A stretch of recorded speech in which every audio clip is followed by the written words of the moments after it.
ฟังละ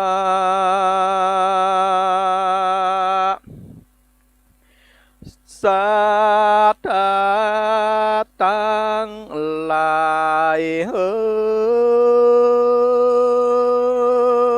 ยตั้งยิ่งใจใหญ่น้อ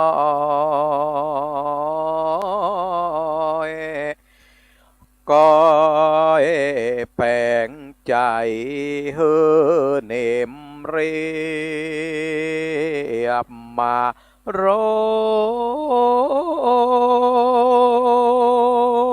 ยแล้วก็นิ่งฟังไป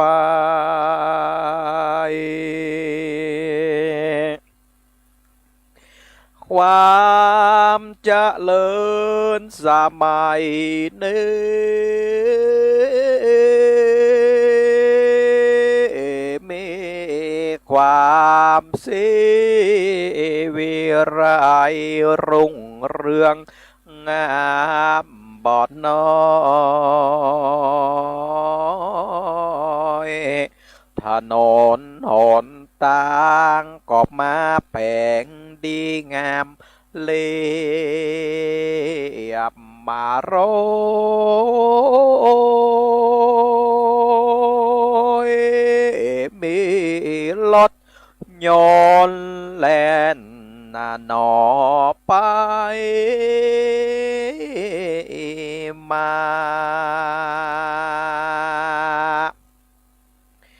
ไม่ต่างรถนั่งสี่ล้อสามล้อละทา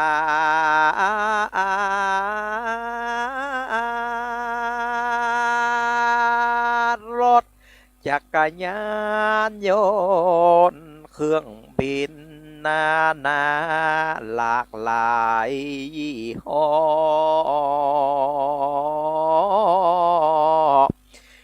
อันเป็นเครื่องเต้นสองล้อแข้งขาโลดแล่นหนอไปมา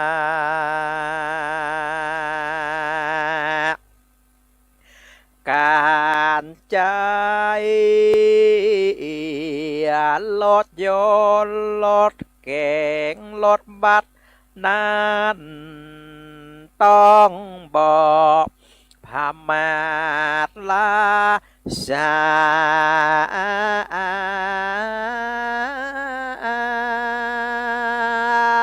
ต้องเช็คตรวจตาฮือมันเดียที่ท้อยอย่าเมาสุราบอกควรขี่เล่นหนอจักตายเรียบมาโรยบอกควรแข่งแสงหลีกเว้นผิดกฎนอจาราจรอันจะเกิดอุบัติเหตุร้ายไฟลุกไฟลามจนใส่รถใส่คอนจะได้อาทรเจ็บตายและเป็นป่วยไข้ได้ตกตรมานทนยากใครเสียเบี้ยหอยและหนองเงินทองเฮสาตาพ่อแม่พี่น้องได้ระวัง ตัวและเข้าขอปฏิบัติตามคันลองของพระพุทธเจ้าสอนไว้เป็นกามมาเก้าว่าอย่าได้ประมาทโท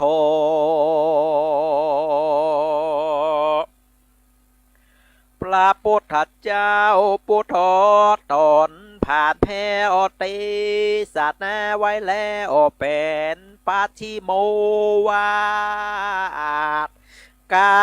ถาว่าไว้เนี่ยธรรมะสังขาราอัปปมาเทนะสัมปาเทธาดังอีตนพระโมนีตานไขกาวาจีว่าสังขารเป็นของมาดาบอกมาและนอแปรผาตุดัง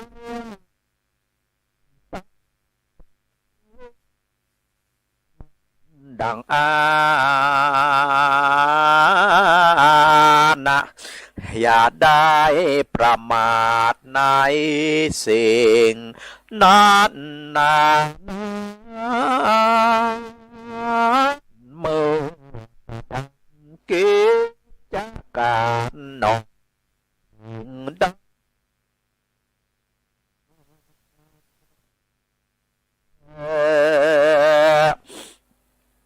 ก็จะได้ความสำเร็จสุขใจ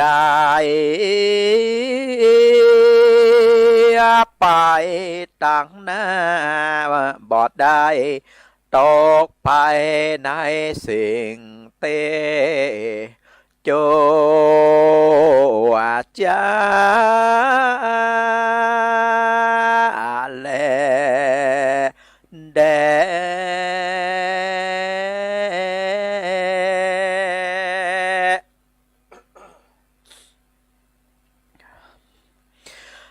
นะโม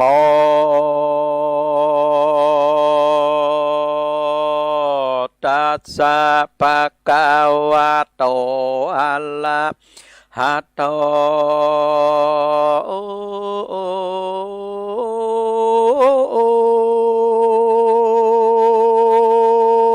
สัมมาสัมพุทธัสสะ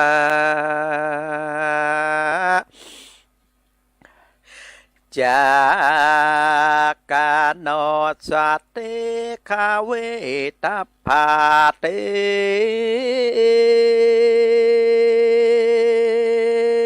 สัทธวโดลาสาโปเลสาตั้งหลายตั้งยิ่งใจหลับแล้วแถวเท่าได้ยกบาทเข้ามาสู่อย่างละตัดแน่ลำควงแก้วจิตใจผ่องแผ้วเจยบานสาระการงานต่างบ้านต่างจองบอกเกียรติข้านฟังธรรมฟังแล้วจำชื่อไว้จักเป็นไม้แค่ใต้สองมักกา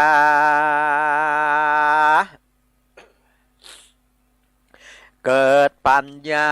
หูหันแจ่มแจ้งหูลักแหล่งข้อธรรมจักใด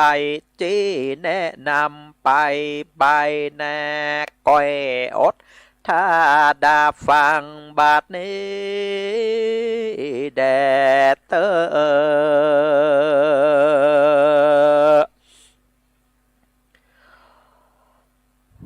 ขอกราบนอบน้อมปูจา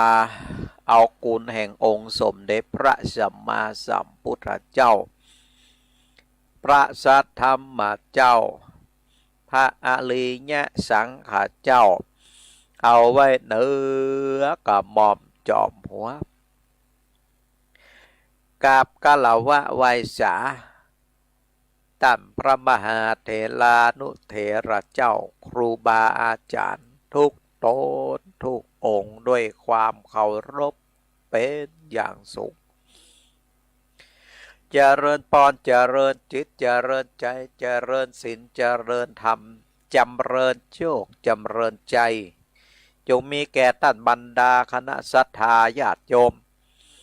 นักศีลนักบุญพ่อแม่พี่น้องศรัทธาเจ้าข้าทั้งหลายจุผู้จุคนวันนี้เป็นวันเสาร์ที่5 ตุลาคมพุทธศักราช 2567 อาตมาภาพพระมหาสมชาตินันทธรรมิโกเจ้าอาวาสวัดหนองยาวอำเภอเวียงป่าเป้าจังหวัดเชียงรายเป็นผู้ดำเนินรายการตะกี้ที่ฟังไปก่อนหน้านั้นที่ศรัทธาญาติโยมเปิดตั้งวิทยุฟังอันนั้นเป็นเทปเสียงเนอะศรัทธาญาติโยมก็เอามาเปิดลืมคือศรัทธาญาติโยมได้ฟังเนาะก็เป็นการสร้างความเข้าอกเข้าใจคือศรัทธาญาติโยมแห่งครั้งหนึ่งฟังธรรมะนี่นะศรัทธาญาติโยมจะต้องฟังหลายครั้งถึงแม้ว่าจะเป็นธรรมผูกเก่าผูกเดิมเอาก็ต้องฟังหลายครั้งฟังแล้วก็ทำความเข้าใจกับเนื้อหาสารธรรมยกตัวอย่างเช่นทำอะไรโพธทำมหาวิบากทำกรรมแมวาจาทำมูลาในปานาสูตรเนี่ยศรัทธาญาติโยมเทศกันทั่วบ้านทั่วเมืองในดินแดนแคว้นล้านแนของเขาตั้งหลายในพิธีกรรมพิธีการต่างพระพุทธศาสนาอะไรอย่างต่างๆก็นำธรรมต่างๆเหล่านี้ไปเทศให้ศรัทธาญาติโยมฟังฟังแล้วฟังแหมลืมแล้วลืมแหมทำไมครูบาอาจารย์เปิดถึงเอาธรรมต่างๆเหล่านี้ไปเทศให้ศรัทธาญาติโยมฟังแล้วฟังแหมฟังแล้วฟังแหมก็เพราะว่าอย่างก็เพราะว่าเพื่อให้ศรัทธาญาติโยมทั้งหลายนะได้สร้างความเข้าใจในเนื้อหาสารธรรมผูกเก่าผูกเดิมนั้นคือมีความเข้าใจยิ่งขึ้นไป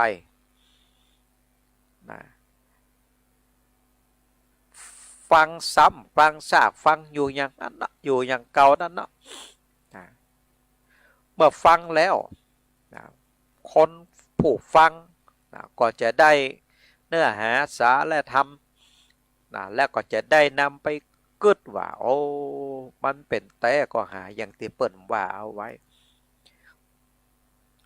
เมื่อพิจารณาปิกไปปิกมาลืมแล้วลืมเล่าหลายรอบหลายครั้งเนาะ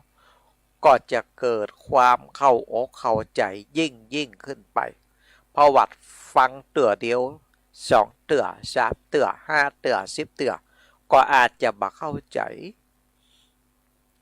แต่ว่าถ้าฟังหลายครั้ง10 เตือ20 เตือ30 เตือฟังตลอดชีวิต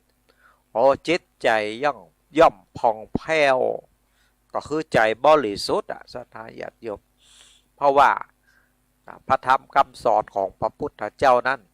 ก็จะได้ไปขัดจัดขัดถูนี่จิตใจของหมู่เฮาทั้งหลายนั้นสะอา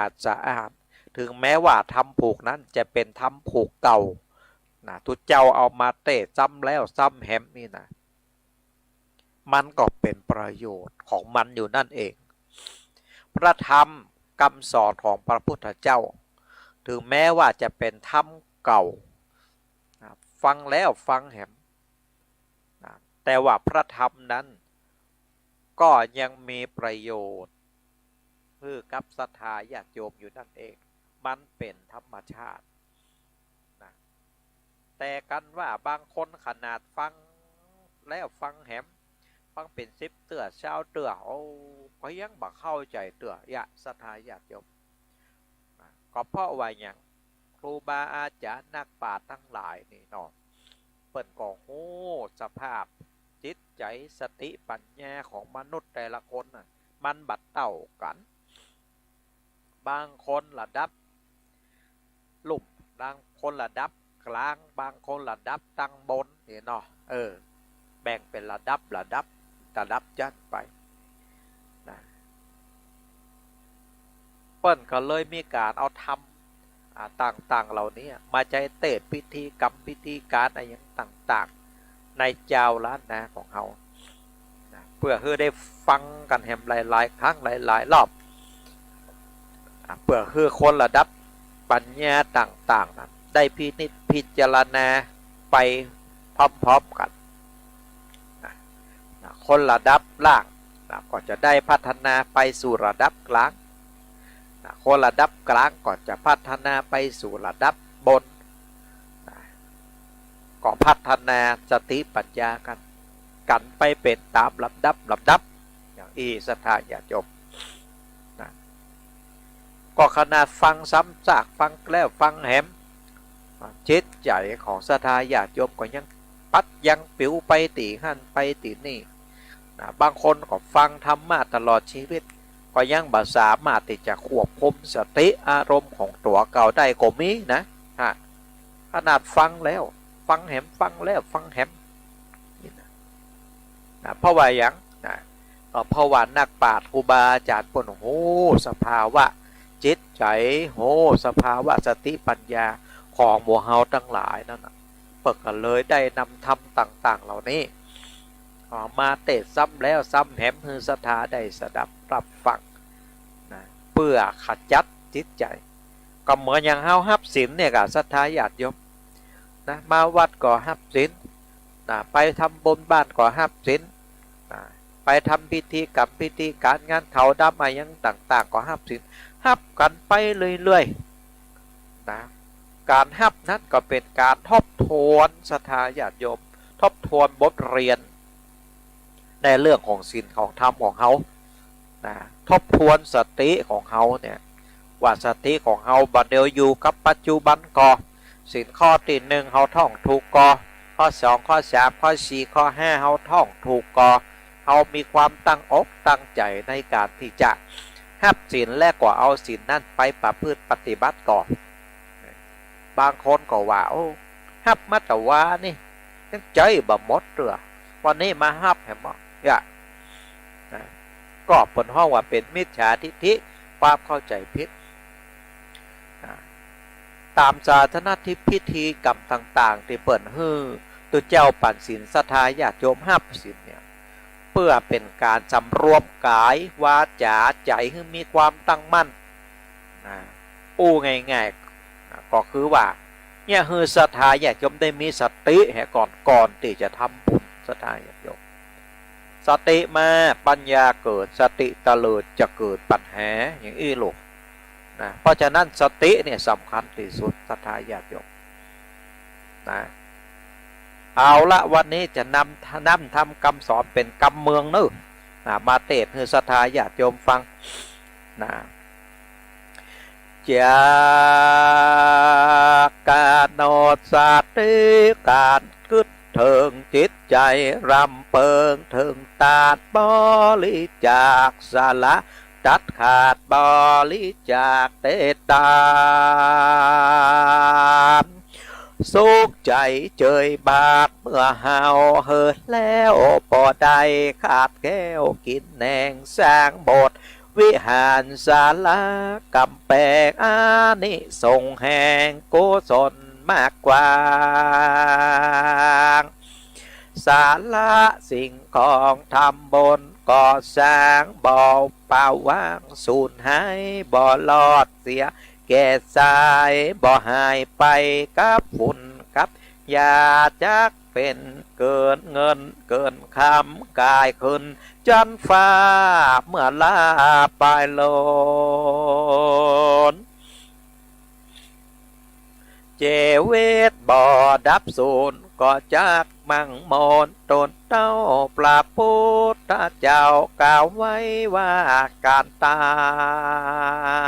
มเมสามภาการจัดเป็นขอเรียกชื่อย่อว่าบนกิริยาข้อหนึ่งตานะไม่บนสำเร็จด้วยการหือตามเมสามภาการตั้นจัดแบ่งไว้บนตีจักใดนักหน่อยสัตว์ใดอยู่ที่ปัจจัยของตาแต่งไว้ข้อหนึ่งก็มาได้วัตถุของตาสำหรับทรงใจเป็นของแหาได้นำมาโดยบริสุทธิ์เสาะแสวงหาจีวะสับมาบ่ผิดสินหาบ่ไปกดกองทำบาปแยบจ้าบ่ไปปนฆ่าจริงเอาตาดบริสุทธิ์บ่เศร้ามองเงาบนกับจูเฮาจัดนี้จัดนะ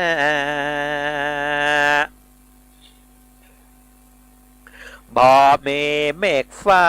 บิดบังข้อสองก็มาได้มีเจตนาแม่นมันสัจจังมีใจผูกฟังเชื่อบุญเชื่อบาปทำบุญได้หาบทำบาปได้ก่อนเชื่อกรรมพระสอนศรัทธาแก่กาบุพะเจตนา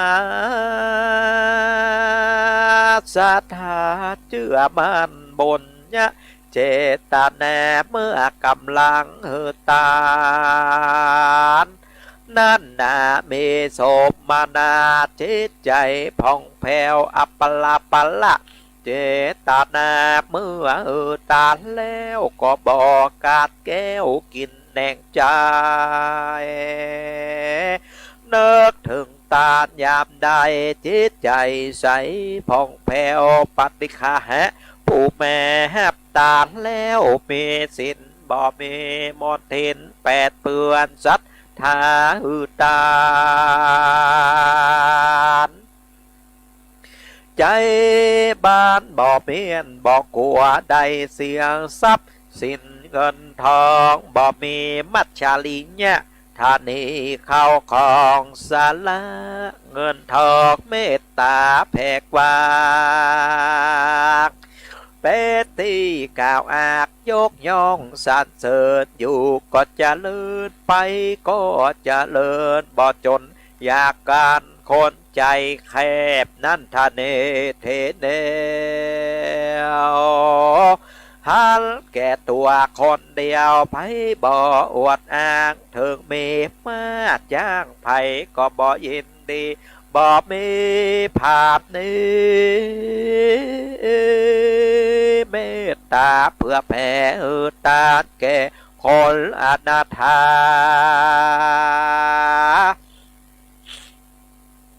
มีโมหะตัณหามืดบอดตายมวยบอดบันไลก็เอาตัวไปบอดใดมีเข้าขอกไว้กินเมินตาจักเป็นอวัสพาดสู่ห้องจันฟ้าเนลปามดังนิทานกล่าวไว้ว่ายังมีอานันตเศรษฐีเป็นคนมั่งมีสุขีใจจ้าเมตตาขาดใจปริวานแต่แน่สงสารเป็ดคนท่านีขี้จิเหลือผ่ามานจะกินจัดตานมาแยกแต่ใบสุดแต่ตัวจะกินบำรุงต้องใส่ยังกลัวเสี่ยง เข้าของโบสถ์พลายหน้าตามนมองพออยากกินข้าวกินมื้อเดียวแต่เจ้าเศรษฐีกลัวเข้าของหมดไปเศรษฐีบอกเมตตากับไผ่ไฟใจจำบอดใบสุดแต่เครื่องใจขัวนุ่งขัวนอนก็ใจผ้าเก่าปอนโอ้จาดปุดขาดและแน่ใส่เสื้อใส่ผ้าบ่สมทานนะสังเวชเลือดใจเศรษฐีจังไรแม่แง่วแต่ใบปอดับจิตตายวิญญาณถอยไล่ไปเขาต้องใส่กับแม่ยิงจันทาม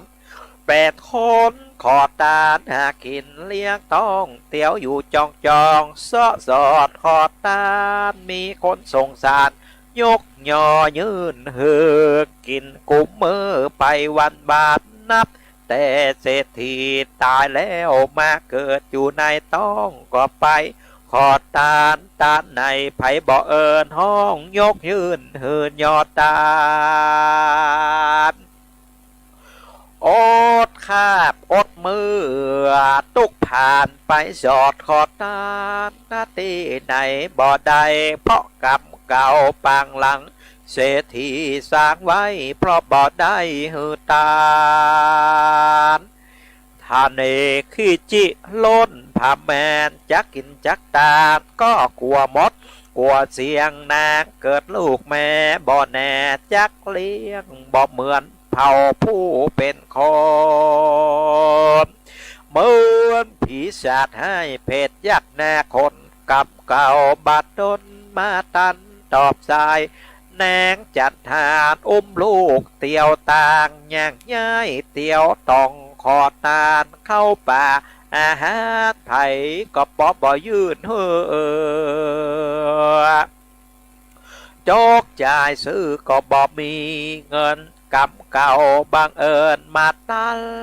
ตอบสายเศรษฐีตุกแยกไล่ปลายลูนและแน่ตาจะแม่เฮ้ยมนุษย์จ๋าคนในโลกใดจะอยู่เป็นสุขใดตอกใจเมตตาธรรมเมตตาสงเคราะห์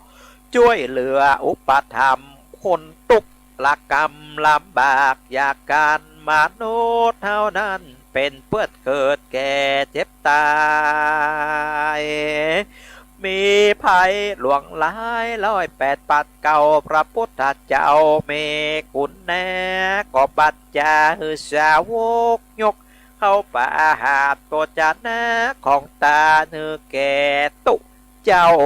ผู้ขาดอาหารบริโภคบ่ได้ละโมปงเดียวปาลิจากกะละลึกนึกไว้อย่าได้ทีเหนียวจักเป็นมากาศเดียวไปสู่โลกแน่ทำบนกุศลวังผลไปแน่พ่อแม่สัตว์แท้พ่อลุงแม่ป้าได้สงบจิตอยู่ท่าดาฟังจงน้อมนำเอาพระธรรมกับสอนใส่เก่าบนผลอยู่เฝ้าฮักษาอยู่ตีขา100 ขวบเขาอาสาทำเรื่องจากคาโนสติก็บังกอมสมเลสละเดชเอาละศรัทธาญาติโยมปฐมเทศนาติเตศไปตะกี้มีชื่อเรื่องว่านึกถึงตาลใจบานผ่องแผ้วบัดนี้เป็ดเตศเป็นกำเมืองคือศรัทธาญาติโยมได้ฟังแล้วก็จะได้อธิบายเนื้อหาสาระศรัทธาญาติโยมได้ฟังศรัทธาญาติโยมพระธรรมเทศนาที่อาตมาภาพเทศจบไปตะกี้ เปิ่นพูดถึงเรื่องของการทำบุญฮืดตาดเนาะการทำบุญฮืดตาดศรัทธาญาติโยมประเดี๋ยวนี้มีหลากหลายรูปแบบนะบางคนก็โอนปัจจัยโอนจัดตังเข้าไปบัญชีช่วยเหลือน้ำท่วมเข้าไปบัญชีการก่อสร้างวัดวาอารามวัดนั้นก็มีญาติโยมตั้งคำถามว่าการตีเฮาโอนสตางค์มาทำบุญตีหันตีเนี่ยตัวลุงจะได้บุญก่อแห่เฮโลก่อนเดียวก็มาฝังศรัทธาญาติโยมว่าได้บุญก็ว่าบัดได้บุญการทำบุญเฮตานติว่าในธรรมตะกี้บนห้องว่าวัตถุตานก็คือว่าการตีเสียสละสิ่งของทรัพย์สินของตนคือเป็นตานซึ่งวัตถุเฮตานสิ่งนั้นศรัทธาญาติโยมจะต้องเป็นของติบริสุทธิ์นั่นก็คือว่าของติได้มาจากการแสวงหาด้วยความบริสุทธิ์จากการประกอบอาชีพของตนว่าได้ไปเบียดเบียนคนอื่นนะบ่ได้ไปยักยอกเอาแม่บ่ทุจริตบ่ช่อโกงบ่ปล้นทรัพย์ก็คือว่าการทำผิดกฎหมายนั่นเองอันนี้ก็คือวัตถุตานการเฮือตานก็เป็นการแบ่งปันเอื้อเฟื้อเสียสละในสิ่งใดสิ่งหนึ่งด้วยจิตใจที่บริสุทธิ์นะซึ่งองค์สมเด็จพระญาณสังวรสมเด็จพระสังฆราชได้ฮือแง่กึดเอาไว้ว่าวิธีการสร้างบุญบารมีสำหรับคนที่ชอบทำบุญเฮือตานนะจะต้องประกอบด้วยองค์ประกอบต่างๆเหล่านี้ก็คือ 1. ระยะก่อนที่จะเฮือตานนะ 2. ระยะที่กำลังลงมือเฮือตานและ 3. ระยะหลังที่จากได้เฮือตานไปแล้วข้อที่ 1ก่อนที่จะเฮือตานนะศรัทธาญาติโยมก็จะต้องมีจิตใจที่ล่าเริงเบิกบานยินดีในการที่จะฮือตานแก่คนอื่นช่วงนี้ก็เป็นช่วงที่ทำบุญสังฆทานทำบุญกินทานสลากแหกไม้เดือนหน้าก็ทำบุญกฐินทานวัดเหนือวัดใต้ฉะนั้นก่อนที่เราจะทำบุญฮือตานต่างๆเหล่านี้เราจะต้องมีจิตใจที่สงบร่าเริงเบิกบานแล้วก็มีความยินดีที่จะฮือตานบาคิจินะเหมือนกับเศรษฐีในธรรมตะกี้ศรัทธาญาติโยมมีเข้าของสมบัติโอ้ญาติหนักญาติหลายนะแต่บักเกยเผื่อแผ่แต่บักเกยฮือตานกับไผผ้าครัวก็ใส่ปุ๊บขาดอาหารก็กินแค่มื้อเดียวนะกินน้ำพริกก็กินน้ำพริกถ้วยนั้นนะกินผักกาดก็กินผักกาดอย่างเดียวนะนี่เศรษฐีคนนี้ตีในธรรมนะคิจิศรัทธาญาติโยมทั้งที่ว่าตัวเก่านั้นเป็นถึงเศรษฐีตายไปศรัทธาญาติโยมก็เลยไปเกิดในท้องของแม่ยิงจันทานนี่ตะกี้ไผ่ฟังธรรมนี่นะก็จะเข้าใจก็กลายไปเป็นคนทุกข์คนยากนะจากการที่ว่าเป็นมหาเศรษฐีอย่างดีตายไปแล้วก็กลายไปเป็นคนทุกข์คนยากเกิดอยู่ในท้องของแม่ยิงจันทานไปเหี่ยศรัทธาญาติโยมกดแอวขอกับข้าวกับปลาอาหารนะขอเงินขอคำโอ้เตียวไปทางใดไผ่ก็ถึงบ่ฮือ ไม่ยิงจังทานคนนี้กำแล้วก็เพราะว่าอย่างศรัทธาญาติโยมก็เพราะว่าลูกในต้องของไม่ยิงจันทานคนนี้นะเมื่อชาติที่ผ่านมาเกิดเป็นเศรษฐีเนาะมันบ่ได้ทำบุญเฮือตานไออย่างสักอันสักอย่างตายไปแล้วเกิดมาแหมหนึ่งชาติมาเป็นคนแหมนี่เนาะก็เลยไปขอกับข้าวกับปลาอาหารไอยังตีตั้งได้ก็เฟิดเครื่องไผ่ก็บ่บ่ฮือตานมันกำแล้วนี่โลกในธรรมนี่เป็นว่าอย่างอีกนะอันนี้คือการฮือตานมันมีผลสืบเนื่องกันอย่างอี้ศรัทธาญาติโยมนะถ้าเฮาฮือตานในชาตินี้นะชาติแน่เฮาเกิดมาเป็นมนุษย์แห่งครั้งเฮาก็จะได้เสวยผลบุญตานที่เฮาได้ฮือตานนั้นแต่ถ้ากันว่าถ้าเฮาตั้งหลายฮือตานน้อยเนี่ยเนาะหรือว่าบ่ได้ทำบุญฮือตานเลยเนี่ยเกิดมาแห่งชาติถ้าเฮามาเป็นคนแห่งชาติโตเฮาก็จะเป็นคนตุกข์คนยากนะนี่บ่แม่กะก็บ่ขึ้นไปตั้งใดก็ฟืดก็เครื่องไปแห่หมดก็เพราะว่าเฮาบ่ได้ทำบุญฮือตานในอดีตชาติที่ผ่านมานี่อันนี้ข้อที่หนึ่งข้อที่สองระยะที่กำลังลงมือฮือตานนี่ก็สำคัญเพราะว่าในขณะที่หมู่เฮากำลังฮือตานนั้นก็จะต้องฮือตานโดยจิตใจที่ล่าเริงยินดีและก็เบิกบานในตานที่เฮากำลังฮือตานอยู่กับคนอื่นบางคนนี่ก็โอ้จิตใจว้าวุ่นเดี๋ยวอันนั่นเดี๋ยวอันนี้ทีย่อยจะต้องเป็นอย่างอันจะต้องเป็นอย่างนะ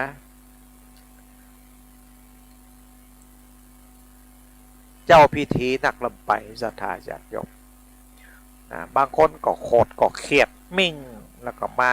ฮือตานอันนี้บ่ได้บุญศรัทธาญาติโยมถึงแม้ว่าของตานจะบริสุทธิ์ก็ตาม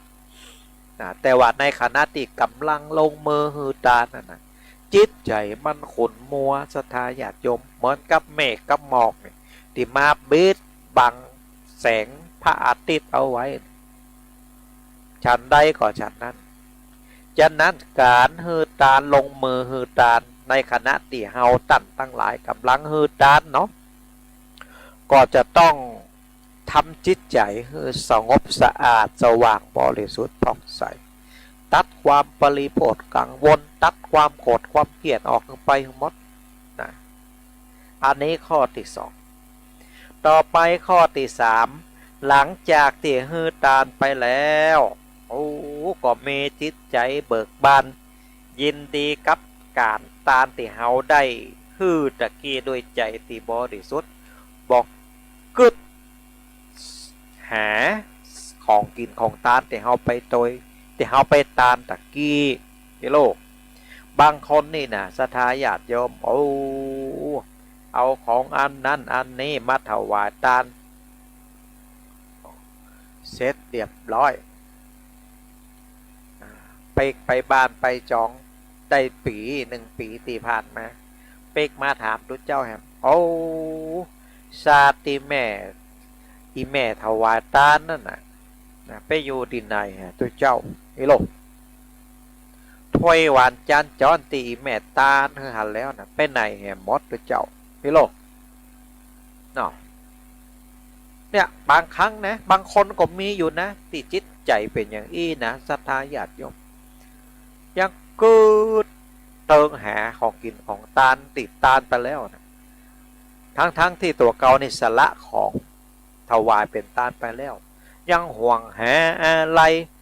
นะของกินของตานติดตัวเก่าตานไปบัดจบบาดเสี่ยงอันนี้ผลห้องว่าเนี่ย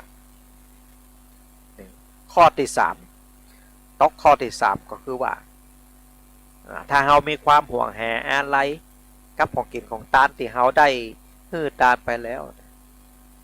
จิตของเฮาก็จะไปผูกกับของกินของตานนั้นบุญก็บ่เกิดศรัทธาญาติโยมของกินของตานใดที่เฮาได้ฮือตานไปแล้วเฮาจะต้องสลัดทิ้งไปศรัทธาญาติโยมสุมาเต เหมือนกับเฮาถ่ายนักถ่ายเบาฉันใดก็ฉันนั้นทิ้งไปบ่ต้องเหลียวแลถวายไปแล้วนะส่วนวัตถุทายทานตู้เจ้าเปิ่นจะเอาไปเนี่ยไอ้ยังจังได้เปิ่นใบบริหารจัดการไอ้ยังได้ในวัดในวาเปิ่นเนาะเปิ่นจะมอบหมายไอ้ยังให้ไผอันนี้ก็แล้วแต่ตู้เจ้าพระสงฆ์องค์เนนเปิ่นเนาะอย่างนี้นะบางคนมีแต่นะศรัทธาญาติโยมอย่างนี้นะอาตมาปะจัดมันนะโอ้อันถวายอาสนะอาสงมาเมื่อปีแล้วปีนี้มาถามอาสนะอาสงอันนั้นอยู่ เนี่ยสถาญาติโยมนะบุญจะเกิดได้อย่างไรนะเพราะว่ายัง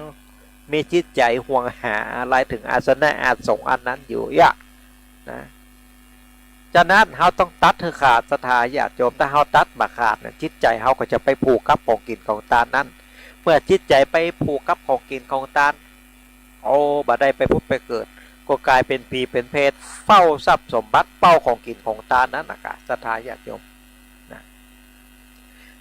สรุปเนาะศรัทธาญาติโยมการเฮือตานมีอยู่3ระยะด้วยกันระยะที่1ก่อนให้ทานระยะที่2ในขณะที่กำลังลงมือหือตานระยะที่3หือตามไปแล้วปะต้องกึดเติงหาของกินของตานนั่นแหมเสียสละด้วยจิตด้วยใจที่บริสุทธิ์นี่กับคำถามที่ว่าเวลาโยมพ่อโยมแม่ตั้งหลายโอนสตางค์ไปทำบุญหรือว่าฝากสตางค์ไปทำบุญตีหั่นตีนี่อีเนาะโอ้จะได้บุญกว่าอันนี้อาตมาภาพมี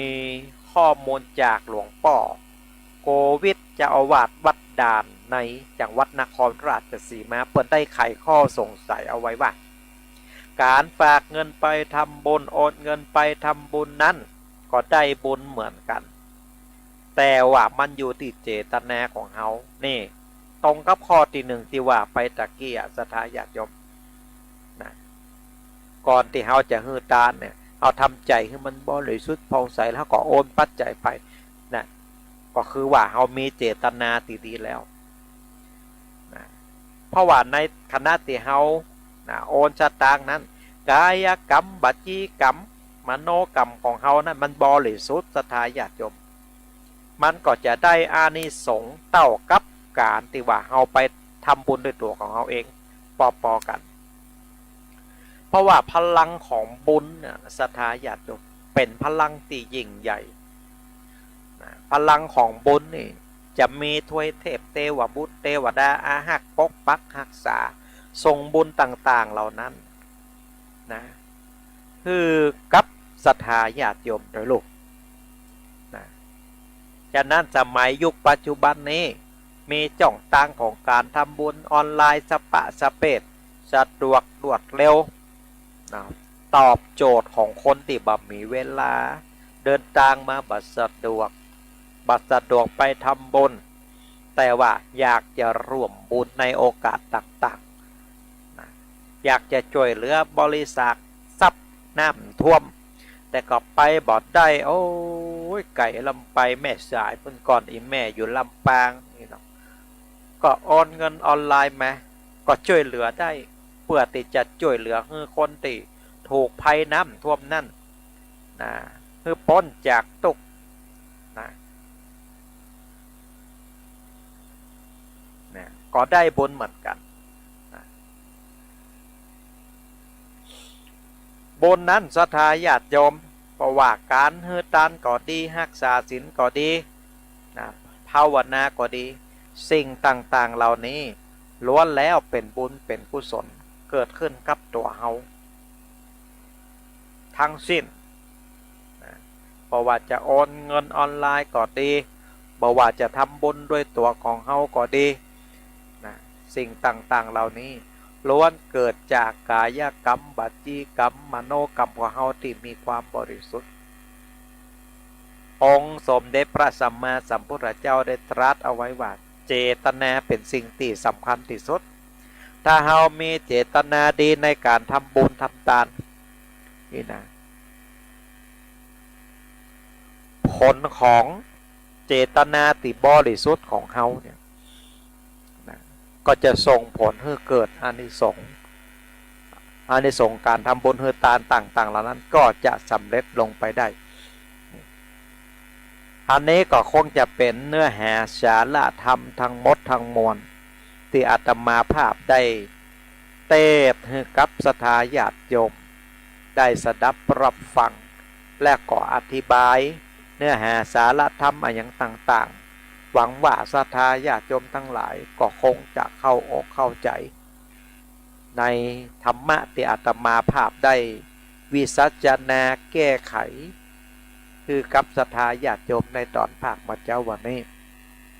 และหวังว่าศรัทธาญาติโยมคงจะนำน้ำธรรมคำสอนนี้ไปประพฤติปฏิบัติใจเพื่อให้เกิดเป็นประโยชน์กับตัวของคณะศรัทธาญาติโยมเนาะเอาละนะประเดี๋ยวนี้ก็6:46 นาทีแล้วเหลือบักกี่นาทีนะต่อจากนี้ก็จะได้รับสายแน่ไม้จากศรัทธาญาติโยมป่อโยมแม่ทั้งหลายที่ฟังอยู่ตั้งบ้านตั้งจองจะฟังทาง Facebook ก็ดีจะฟังทาง YouTube ก็ดีจะฟังทางวิทยุก็ดีก็กดโทรศัพท์เบอร์โทรศัพท์วัดหนองยาว0820496971สายที่หนึ่งโทรมาแล้วเนอะเจริญพรสัญญาณชัดเจนก่อนแม่ไรบ้านเฮาวันวางนี้บ่ไปตั้งใดผ่องกะจะได้ก่อรักษาสุขภาพด้วยเนอะแม่ไรเนอะจะมันต้องมีแต่น่ะเนาะสปะสเปดบัดแล้วแม่นล่ะมันตัดขาดมาได้ที่แม่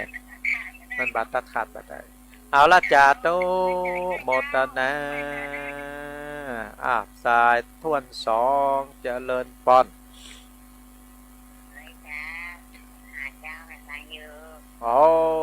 สัญญาณชัดเจนก่อนที่แม่ลูกกี่โมงวันนี้ลูกมาตี 2ฟังธรรมะอยู่กันลูกตี 2ฟังธรรมะธรรมโมตนนั่นตนนี่เนาะคนเฒ่าคนแก่นี่นอนบ่ใครรับเนาะอีแม่เนาะจะได้ก็รักษาสุขภาพเนาะอีแม่เนาะจ้าโต082049เจริญธรรมเจริญพรโยมป่อนั้นสัญญาณชัดเจนเนาะวันนี้ตอนเช้าทำอะไรอย่างกินวันนี้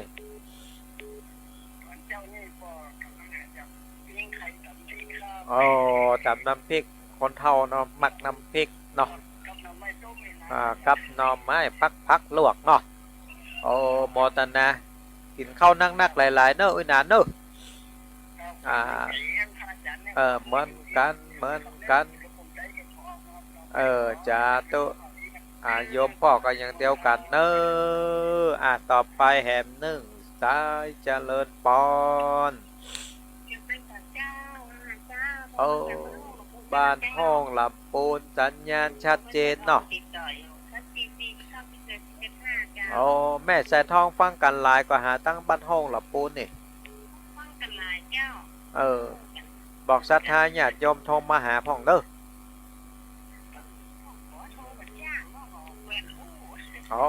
บักโยมแม่นี่แกวนเนาะ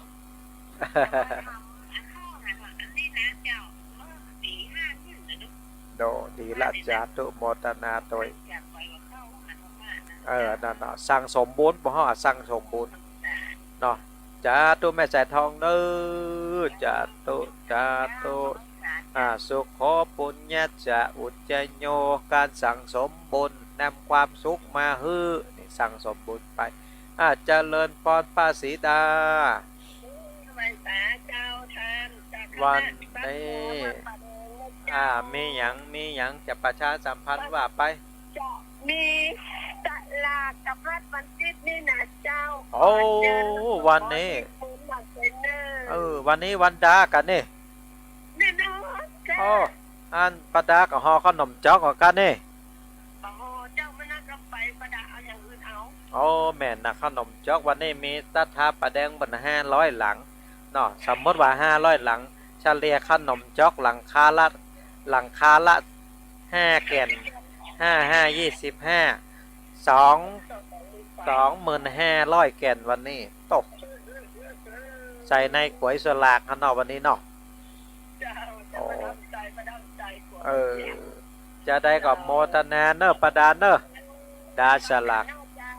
วันปลูกปะกันเนอจ้าโตวันนี้ดาสลักกับพัดวัดป่าแดงวัดใกล้วัดหิมกันเนี่ยสถาญาติโยมนะเปิ่นตาลสลากกุปีสถาวัดป่าแดงนี่นะสถาเปิ่นนี่เข้มแข็งเนี่ยมีหลายหมู่บ้าน2-3หมู่บ้านมีหลายป่อหลวงเปิ่นตาลสลากครับเนี่ยนะโอ้เป็นดีอันม่วนอันงานเปิ่นกินเปิ่นตาลแต่ปีนี้มีต้นสลักจกไม่มีบ่หูนึกนะ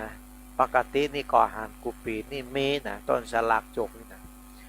ก็ข้าวต้มขนมจิ้นส้มห่อหนึ่งลูกส้มของหวานกรอบใส่ไปพ่องก็ดีเหมือนกันเพื่อที่จะบรรลืมหีดห้อยเนาะแต่ว่าบัดเดี๋ยวนี้มันก็ตั้นสมัยขึ้นนะจตุปัจจัยทายทานอะไรอย่างต่างๆที่มันเป็นสิ่งที่จำเป็นติดตุเจ้าพระนายใจได้นี่ก็เขาก็ปรับไปยุกเอาเหี่ยพอกเนาะอย่างบางคนบางตันเนี่ยก็โอ้เกิดถึงอีปออีแม่สมัยปู่ย่าตาทวดเนาะเอาหมากกาเอาปูกาปูนแดงกาหวีกา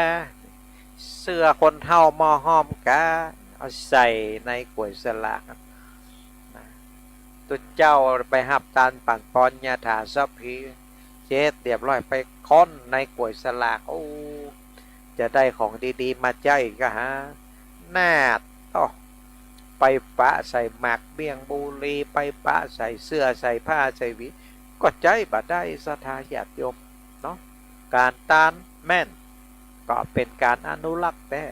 แต่ว่าถ้าเฮาแบบปรับไปยุคเมื่อมันสมสมัยกับยุคปัจจุบันนี่มันก็บ่เข้าใจนะอย่างเช่นว่าเอาบุหรี่เนาะกับไฟอย่างนี้เอาใส่ในกล้วยฉลากนั่นนะซึ่งในยุคสมัยนี้ตัวเจ้าพระเน้นเปิดบัจจัยสูบบุหรี่บัจจัยเหมือนกับสมัยก่อนแล้วนะเพราะฉะนั้นเนี่ยเอาจะกินจะต้านของต้านอะไรอย่างต่างๆเนาะก่อนจะต้องต้านของดีๆศรัทธาญาติโยมต้านของตีตุเจ้าพระสงฆ์องค์เน้นปัจจัยเสียที่มันได้ใจมันเป็นประโยชน์เนาะนะยกตัวอย่างก็คือว่าตาลอันน้ำยาซักผ้าเนาะน้ำยาถูปืนเนาะตาลผ้าตุ่มผ่องผ้าตวบผ่องตาลปากกาผ่องหนังสือสมุดผ่องตีพระสงฆ์องค์สามเณรได้ใจในยุคปัจจุบันรองเท้าผ่องล่มผ่องหมวกผ่องตีใกล้จะหน้าหนาวแล้วลูกตีพระสงฆ์องค์สามเณรทั้งหลายได้ใจศรัทธาญาติโยมนะแม่ก็ดีปูก็ดีปูนแดงก็ดี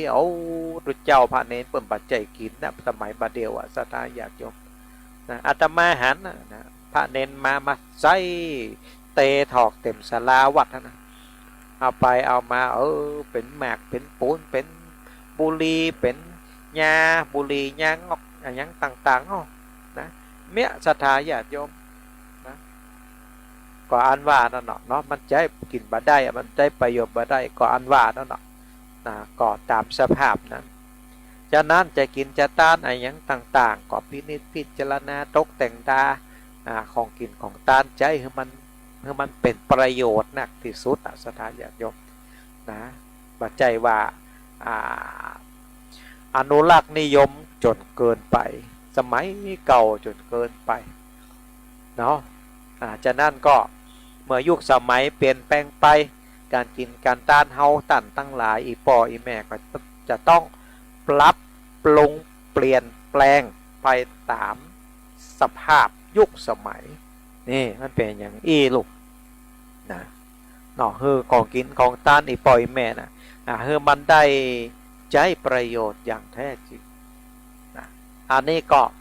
เรื่องของการต้านโดยเฉพาะวันนี้นะการก่อนต้านระวังต้านนะแล้วก็หลังต้าน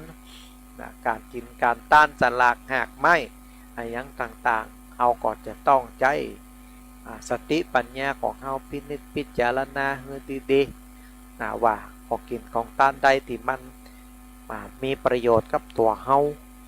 มีประโยชน์กับคนอื่นนะอย่างเฮานะกะศรัทธาญาติโยมเฮาก็ยังบักกินน่ะหมากเมียงบุรีศรัทธาญาติโยมนะหมากเมียงบุรีอันหมากปูอะไรต่างๆเฮาก็ยังบักกินน่ะศรัทธาญาติโยมนะและเฮาก็ยังเอาไปใส่อันในก๋วยสลากเนาะแล้วก็ไปถวายให้ตุเจ้าพระเนรเปิ่นไปกินสุดท้ายก็ทิ้งขว้างไปแหอย่ามันก็บ่มีประโยชน์อันใดนะแต่ความคิดของเฮาก็เพียงแค่ว่าปออุ้ยแม่มอนของเฮาเปิ่นมักอย่างอย่างนะถ้าปออุ้ยแม่มอนนี่เปิ่นตายไปแล้วนะแล้วเปิ่นมาบอกหมู่เฮาได้นะเปิ่นก็จะมาบอกว่านะมึงเขาก็เปลี่ยนของกินของต้านของเต้อเมื่อใดก็เอาอย่างเก่าอย่างเดิมมาให้กูกินนั่นเนาะนี่นะไปเสาะหาของกินของต้านที่มันที่กู้เขาได้กินได้ใช้ได้เป็นประโยชน์ของเตอะมาได้ก็ต้านอันนี้ให้กูอย่างนั่นเป็นอย่างโลอย่างเอาป่าไปให้คนเท่านี่กันนะกินปลาทั้งวันกินปลาทั้งวันอีปล่อยแม่น่าจะเป็นป่าแล้วเมืองเขายังบอกเปลี่ยนแปลงเป็นอันนั้นอันนี้อันนั้นพ่องนะมาเปลี่ยนเป็นจิ้นหมูพ่องมาเปลี่ยนเป็นพักเป็นไม้พ่องมาเปลี่ยนเป็นน้ำพริกพ่องอันอย่างนี้เนี่ยมาได้ก็เอาป่ามาเฮ้ยปล่อยแม่หน้าปล่อยแม่จะเป็นป่าอยู่ละอย่านะในโอเล่นโอจ๋าโอม่วนกันบ่ได้เนอศรัทธาญาติโยมทั้งหลายเพราะฉะนั้นการกินการต้านสมัยยุคปัจจุบันนี้ศรัทธาญาติโยมทั้งหลายจะต้องปรับปรุงเปลี่ยนแปลงให้มันสมัยให้มันมีความสมัยใหม่ขึ้นเนี่ยสักเล็กสักน้อยนะของกินของต้านใดที่มันบักเก่าบักเกลือจนเกินไปแหมกเมียงปุรีผูเนาะเอามันประสงค์องค์เน้นสมัยบาเดียวนี้นะเปิ่นมาได้ครบมาได้ชันสิ่งต่างๆเหล่านี้แล้วอีปล่อยแม่ก็จะไปเกิดถึงว่าคนตายอย่างเดียวตีจะได้ใจอีปล่อยแม่จะต้องเกิดแถมด้านหนึ่งก็คือว่าคนเป็นก็คือว่าพระสงฆ์องค์สังฆเจ้าทั้งหลายนะเปิ้นได้ฮับของตานเฮาไปแล้วเปิ้นก็จะต้องได้ใจประโยชน์กับของกินของตานตีปล่อยแม่ถวายเป็นกวยสลากอันนี้บุญกุศลมันถึงจะเกิดขึ้นอีลูกนะฉะนั้นก็ฝากไว้เป็นแง่คิดก็ได้เนาะศรัทธาญาติโยมนำไปประพฤติปฏิบัติใจลองพอไปปรับกันพอเนาะแต่อันนี้ก็เป็นความคิดเห็นของทุกเจ้าได้นะส่วนอีปล่อยแม่จะกินจะต้านอะไรอย่างใดก็แล้วแต่โยมพ่อโยมแม่แต่อันนี้ก็เป็นความคิดเห็นของทุกเจ้าว่าทุกเจ้าหันว่าอย่างที่เพราะว่าทุกเจ้านี่เป็นผู้ฮับต้านไปฉลากวัดเหนือวัดใต้มาเตพอกก๋วยปุโตธรรมโมสังโฆมีหมากมีปูมีเมี่ยงมีอะไรอย่างต่างๆซึ่งตัวเจ้าเปิ่นบาฉันนะสถายยมเปิ่นบากินเมื่อเปิ่นบากินเนี่ยได้ มาก็ทิ้งขว้างไปนะมาก็เสียเวลาศรัทธาญาติโยมตีได้ตกแต่งดากันวัดครับอ้อยแหกก้อมเดียวศรัทธาญาติโยมเนาะอ้อยแหกข้อมือนะขนมจ๊อกแหกช่องเกี้ยนเนาะแล้วก็แมกแล้วก็ปูเนาะปูนแดงหอ1แห่1หอนะข้าวแห่1หอเอาใส่ในกล้วยสลากนะซึ่งมัดเตพอแล้วโอ้ป้อมมีอะไรอย่างกำแล้วติดใจประโยชน์ได้หวีแว่นเนาะนะอันสิ้นที่แม่มันไปใจได้อะไรอย่างเนาะเอาอู้ถึงความจริงเนี่ยนะเพราะฉะนั้นจะกินจะต้านอะไรอย่างก็ต้านดีๆศรัทธาญาติโยมเขาต้านตึงเตือต้านสลากหักไม่ตึงเตือต้านดีๆนะจะไปเหตุเก่าจนเกินไปจนลืมว่าเฮาบัดจะอยู่ในยุคสมัยนั้นแล้วนะถึงวันนี้เฮาอยู่ในยุคสมัยปัจจุบันแล้วศรัทธาญาติโยม2567แล้วนะปี2024แล้วนะเฮาบัดใจอยู่ในยุคนะ60-70 ปีที่ผ่านนะเพราะฉะนั้นเฮาต้องอยู่กับยุคปัจจุบันของกินของทานก็ต้องปรับปรุงเปลี่ยนแปลงไปตามสภาพปัจจุบันนะไปอีกนะ